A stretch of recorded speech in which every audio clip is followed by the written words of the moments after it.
Ito na po ang punla nating pichay. Abunuhan ko to ngayon. Ipakita ko sa inyo kung paano mag-apply ng abono yung punla. Ipakita ko sa inyo parang malaman ninyo. Yung wala pang alam, may kaunting katanungan, gusto ba ninyong malaman paano mag-apply ng abono? Kasi ang iban, takot kasi ang iban dahil ang pag-abono ko dito, tinubig, idilig ko, magamit ko ng sprinkler. So ang iban, may nagtanong, baka masunog, mapatay. Yan nga, ituro ko sa inyo kung paano ang pagdiskarte dito. Dahil kung hindi din siya madiligan, ayun din ang talagang mangyari, mamatay siya. So pagkatapos ng abono, so ipakita ko sa inyo kung paano din siya bunlawan. Kailangan kasi mabunlawan, parang iwas sa yung masira, mapatay siya. Ang ibang dahon masunog kung hindi mabunlawan, lalo na medyo tapang-tapang ang imong pag apply sa abono. So kailangan din malaman ninyo ang pinakalas nga apply niya, kasi kung kulang, bansot man din o mahina. So kung sobra man din, masira man din. So ito lang po ang ko sa inyo. Mamaya ipakita ko sa inyo kung paano tayo magtimpla ng abono. Ito na, panoorin na ninyo pag-apply ko na itong abono. Kailangan talaga nga yung pagtapos ng abono, mabunlawan siya. So sa isang 20 liters, sa isang balde, tatlo or mahina-hina ang lupa, so iapat na lang ninyo kung mahina-hina ang lupa. Ito gibuo ko lang kasi ito, kasi naka 8 balde ito ang laman ng tadyaw. So ganito na lang ang dapat nyong gawin pagkatapos yung abono. Bunlawan din nga, ganito din ang gamit. Pero sa akin, parang pabilisan na lang. Ako na lang pislitan ng hose. Ganito siya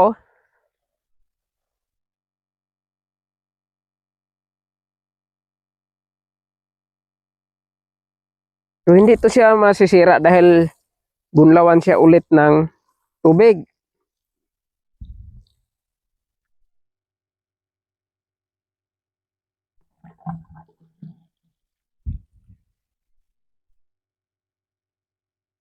Ika 5 days na to simulang pagpunla ko. So kailangan talaga pagdating ng 5 days, mabunuhan nyo. Dahil kung hindi nyo siya paramdamon ng abono, kahit mataba ang lupa, magbansot. Parang mahina ang niyan, ulihi ka na sa ihang paghaklo ng abono. Pwede man 1 linggo, pero ulihin na. Ibang takbo niya.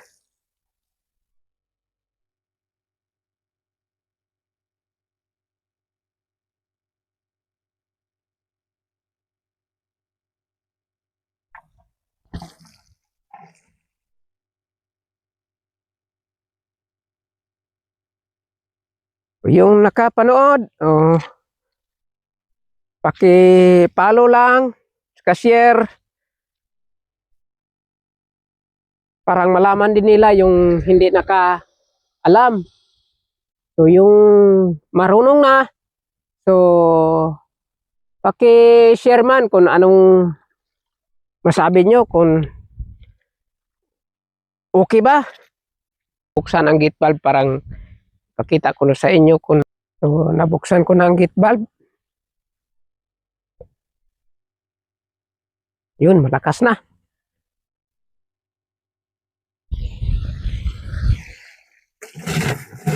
So ganito na lang gawin kapag wala kayong hose. So, for example natin, ganyan na lang. So tubig na to ha, hindi na to abono. Yan. Yan, ganyan. Pero kung mayroon kayong hose, so ganitong gawin nyo.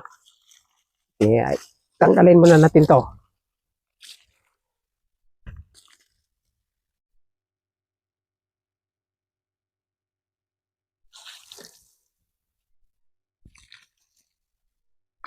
Ito, ganito ang kung mayroon kayong hose.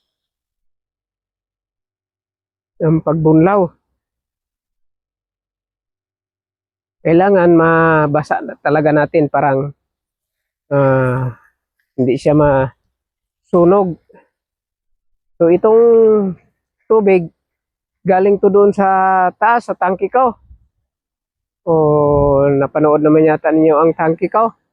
Ito lang ang mga diskarte ko dito. O yung nagapaturo. O ganito, titingnan nito ninyo ang ginagawa ko.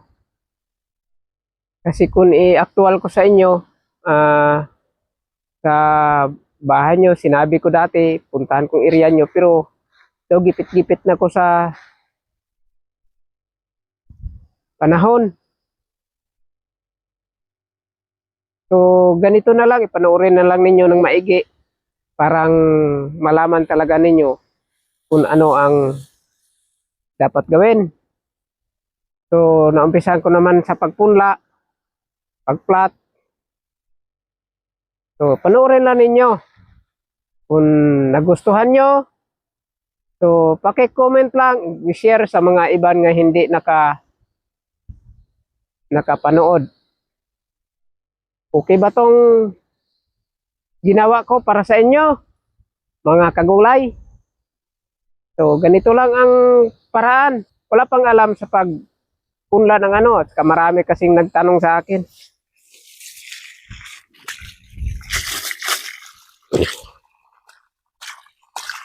Malakas kasi tubig eh.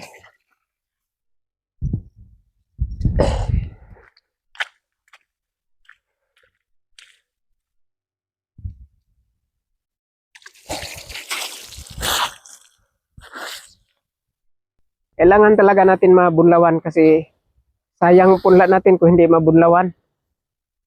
Kahit tag-ulan, mag-ulan-ulan, hindi ta sigurado kung maglakas. Kailangan bunlawan talaga natin.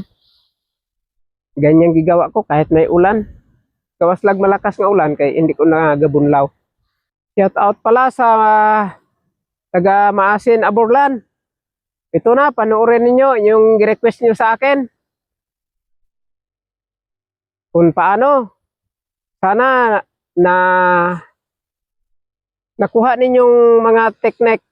Sabagay, ipaulit-ulit lang ninyo play yung video ko parang malaman ninyo kung paano siya.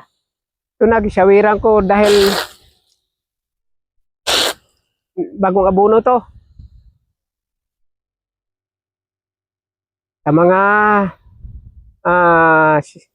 shout out dyan sa pamilya Trabaya, Laigo. So tika muna, wag nyong baliktarin ha.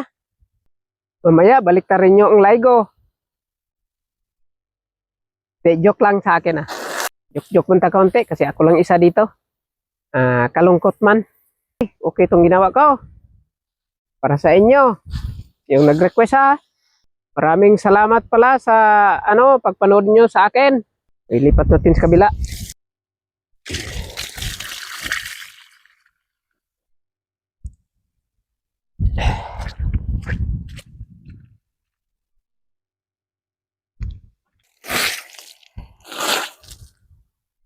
Maraming salamat po sa inyo nakapanood sa akin.